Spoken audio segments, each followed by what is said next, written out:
So guys, I have a very 21st century problem, and it's gonna sound whiny, but it's not.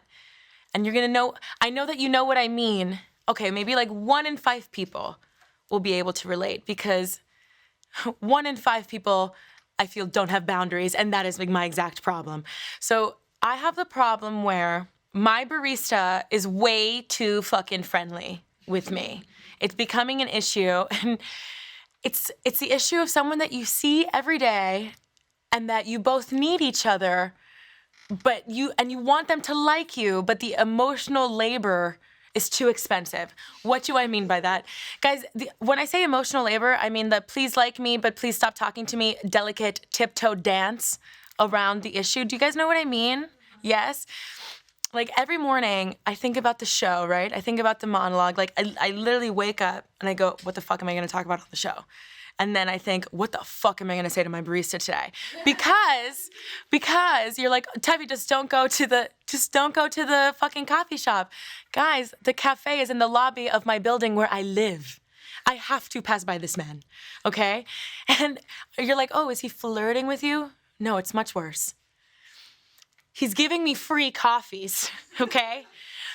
So what happens is that I get a coffee in the morning at like 6:30, because I'm at work exactly at 7:30. So I go up to the register and I go, yeah, I get a hot coffee with oat milk always. And he goes, that's okay, this one's on me. And he waits for me to insist, like, come on, but I don't, because I'm not a fucking idiot and I want free coffee. He's waiting for me like, no, just take it. And I'm like, okay, thank you. And I walk away. And we both I can feel the energy shifting, that my free coffees have run out and he doesn't know how to tell me. I can feel it, okay? Like when I say free, it's very expensive because I have to pay for it in attention. I have to always be like, it looks cold out there, huh? The year's already flying by. Where's my coffee? Like, you know when, it's the same kind of energy when you're in an Uber, right? And the Uber driver's like, oh, so how long you been in New York for? And I'm like, oh, like 6 years. And he's like, oh yeah. Well, I'm actually not from New York. And you're like, so where are you from? And you have to like start the whole thing, but nothing is free.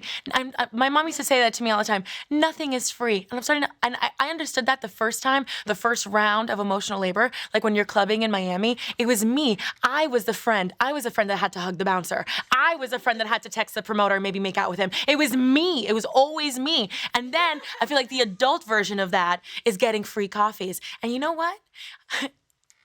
I don't think after this I'm gonna get free coffees anymore. Not because he watches the show, because how fucking embarrassing, but it's because this morning I ordered coffee and there were like 7 people behind me and they saw me get the free coffee and I could feel them behind me saying, what the fuck, she gets free coffee? So I zoomed out of there before they got their pitchforks and like, what the fuck, I've been paying $5 for fucking coffee this whole time. And I think it's over. But at the same time, who's gonna bring it up first? Oh, actually, you have to pay for it. Who's gonna say it's not gonna be me? It's not gonna be me.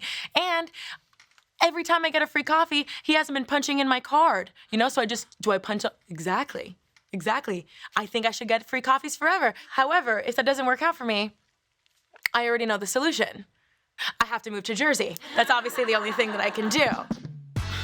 Thank you so much for watching. You've made my day, you've made my year. I can't wait to see you again. If you liked what you watched, why don't you just subscribe so we can keep chatting?